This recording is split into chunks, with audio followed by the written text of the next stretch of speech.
Dear judges, we are Team ACE from National University of Singapore, and we are delighted to present to you our project, Orchard Hills. Orchard Hills is a high-density mixed-use development that breaks away from the traditional podium and tower blocks in the vicinity to introduce an urban village lifestyle. It is designed to harmonise with nature, whereby it boasts a multitude of green design features to promote self-sufficient and sustainable living. The ground level is a vibrant commercial street that attracts visitors. The terrace overlooks this street, allowing for many exciting views for both shoppers and residents. The amenity structure and greenery gives off a warm and oriental atmosphere which softens the streetscape and welcomes pedestrians. At the residential area, lush greenery covers the facades, cooling the internal spaces. Green voids and rooftop terraces also serve as social nodes that support community activities such as urban farming or afternoon chit-chat sessions. Our massing exploration began by creating a commercial link between the existing and future developments around the Thomson East Coast Line Orchard Station.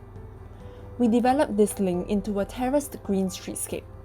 Then, we extruded the residential blocks into a 3D landscape resembling hills and valleys.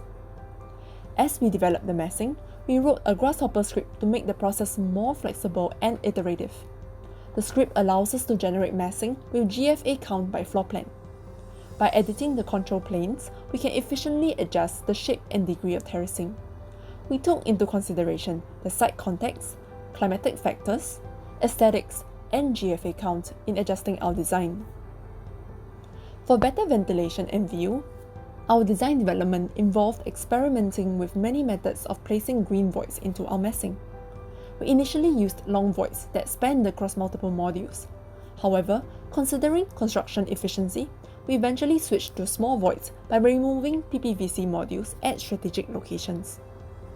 We kept adjusting the massing model based on sunlight analysis.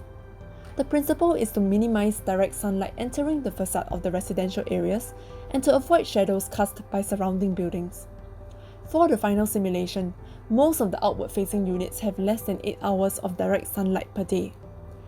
In addition, the simulation also helps us to locate the best position for BIPV panels at the rooftop, which are able to output 35,809 kilowatts of electricity annually. This output can cover the annual electricity consumption of all the 1 and 2 bedroom units and 40% of the 3 bedroom units. Hence, 73% of the entire residence is able to be zero energy. As for ventilation, the highly dense nature of Orchard severely limits the wind speeds within the site. The best performance wind speed of the area is typically around 50 cm per second. However, we still tried to improve the permeation of wind in this area. We designed plenty of gaps and voids within our massing as channels for the wind to flow into the internal commercial street to cool down the complex. We have also optimized the way that we integrate greenery. Planting elements have been designed to be easily manufactured and maintained at the sky terraces and green voids, with their PRECAST concrete planters and full-height railings. Greenery has also been integrated through modular hydroponic planter boxes, BIPV integrated pavilions, and railing at the rooftop terraces. Along corridors and green voids, railings have been designed for modular PVC planter boxes to be easily placed and removed. Rooftop community farms boast specially designed BIPV panels that provide shade while generating electricity, as well as modular hydroponic planters. Maintenance workers can trim greenery using cherry pickers and pruning shears that allow them to reach 3 stories in height without having to endanger themselves by using safety rope. Within the residential area, the various unit types were mainly distributed via vertical stacks in order to achieve the ideal unit distribution percentages. The exception to this is when different size units are stacked atop each other to enable the creation of green voids. We used 2 different lengths of PPVC modules of 7 and 9 meters to fulfill the required floor area. Despite structural constraints, we managed to only utilize a total of 10 PPVC module types to create 4 different unit plans by optimizing the design and repeating the use of modules 1B, 2B, and 3A. This was challenging as we wanted to stack different size units atop each other. Our solution was to ensure that wet areas like bathrooms and kitchens were aligned for all unit types. This helped to achieve a higher level of DFMA through more manpower and cost savings. For the commercial podium area, it is directly underneath the PPVC residential area, so it has to bear the most load.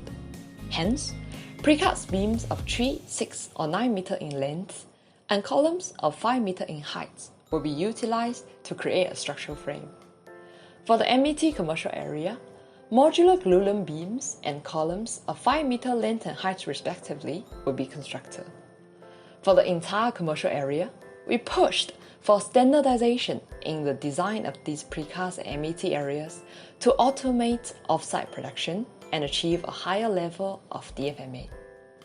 For PPVC joinery, commercially available shoes will allow for column-to-column and beam-to-beam connections between modules. For MET to RC joinery, steel boxes are attached to the end of the timber beams. The steel to concrete connections is then designed by LIMCOM using analysis results from analysis software. The whole project will be proceeded in 6 phases. Phase 1 to 4 are mainly design and preparatory work. From Phase 5 onwards, construction work will get started. The only phase that does not have a task in the critical path is Phase 4, the procurement phase. Phase 6, the construction phase, will be further divided into 5 sub-phases. Phase 1 and 2 are constructed using precast elements. Phase 3 and 4 are constructed using PPVC. And Phase 5 is constructed using MET. The most important factor that needs to be considered in the site layout planning is mobility, which is nicely catered to in the site plan. In our project, 1 tower crane and 2 crawler cranes will be used. The 2 crawler cranes will be in charge of lower wing and region 1 and 2 of the higher wing, whereas region 3 is taken care of by the tower crane. When considering about the crane capacity, the heaviest construction element that needed to be lifted at the site is the concrete PPVC module with a dimension of 9 by 3 by 3.5 meters. In this case, we call it the critical PPVC module. It has a weight of 30.45 ton, which is within the lifting capacity of both types of cranes. Our team consists of members from 2 disciplines, architecture and civil engineering. Our project was envisioned and realized from a collaboration of our knowledge and efforts. At the core of our beam-based project is the close collaboration between architecture and civil engineering students. Through remote connections and beam coordination, we were able to work hand in hand on the design, build, and operate process. Both CE and Archi teams were able to participate in the processes from modeling to fabrication. When our knowledge is pooled together, we achieve greater efficiency and improve productivity of our works, which allows us to work on tackling the challenges and push for more improvements to our project. The BIM ecosystem allowed our digital workflow and fabrication to be seamless across the disciplines. From geometric designing to parametric modeling and digital delivery, our project data could be constantly updated across different softwares and provided for real-time collaboration. Rhino and SketchUp were the primary design tools for meshing iterations. After finalizing our concept, Grasshopper was used to include critical parameters, including sunlight and shadow simulation, and GFA, in order to make a computable and optimized meshing solution.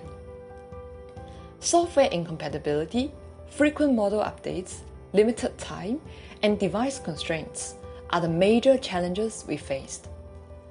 VR and AR technologies was adopted as well. Taking AR as an example, it has a wide range of applications in the construction industry, such as project planning, project modification, and on-site information. During the project, we used a mobile application called Archi to help us visualize our design.